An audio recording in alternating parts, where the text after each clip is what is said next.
ఇంకా ఏమేమి లేకపోతే అవన్నీ కూడా వెంటనే శాంక్షన్ అయిపోతున్నాయి. వీడియో అన్నమాట.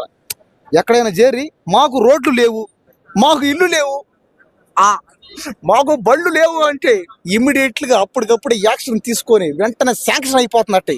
అంటే సినిమాల మీద పెట్టే ధ్యాస పాలిటిక్స్ మీద పెట్టట్లేదు అంటున్నారు కళ్యాణ్ గారు. అబద్ధం అన్న. పవన్ కళ్యాణ్ గారు దేవుడు అన్న. పవర్ స్టార్ పవన్ కళ్యాణ్ గారు దేవుడు అయిపోయాడు ఆయన. మూవీ నుండి వచ్చే రెమ్యూనరేషన్ కూడా ప్రజల కోసం ఖర్చు పెడుతున్నారు. అవును, అదే మీరు ఏం మాట్లాడుతున్నారు? చూడండి అన్న, సినిమాల్లో పవన్ కళ్యాణ్ గారు చేసే ప్రతి సినిమాలో సగం పేదవాళ్ళకి, సగం అతనికి. చూడండి, ఇది కావాలా సినిమా అయినా, రాజకీయం అయినా, రియాలిటీ అయినా పవన్ కళ్యాణ్ గారు ఎప్పుడు పేదవాళ్ళ కోసం దేవుడే ఆయన.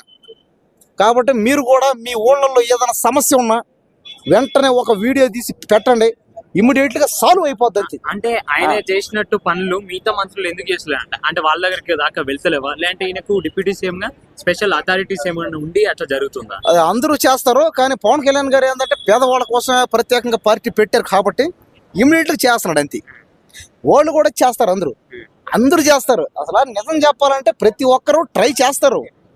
కొంతమందికి వర్కౌట్ అవుతుంది, కొంతమంది కాదు అంతే. కొంతమంది చేస్తారు, కొంతమంది చేయరు అంతే.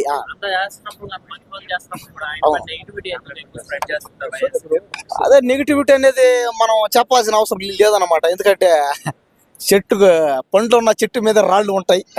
అంటే కామన్. ఇది రీసెంట్ టైమ్ లో చూసుకున్నట్టయితే పవన్ కళ్యాణ్ దగ్గర నుండి వార్నింగ్ కూడా వినడం అయితే జరిగింది. అంటే రౌడీ రాజకీయాలు చేస్తే తాట తీస్తా, కుల రాజకీయాలు చేస్తే కొన్ని శిక్షిస్తా అని చెప్పి నోటి నుండి అలా రావడం అయితే జరిగింది. అంటే ఇలాంటి రాజకీయాలు అక్కడ జరుగుతున్నాయి. ఇంకా అదే జరిగే ఛాన్సులు ఉంటాయి, కానీ పవన్ కళ్యాణ్ అన్న దేవుడు కాబట్టి అన్న రాజకీయాల్లో ఉన్నన్ని రోజులు అన్నని ఎవరు ఏమీ చేయలేరు అంతే.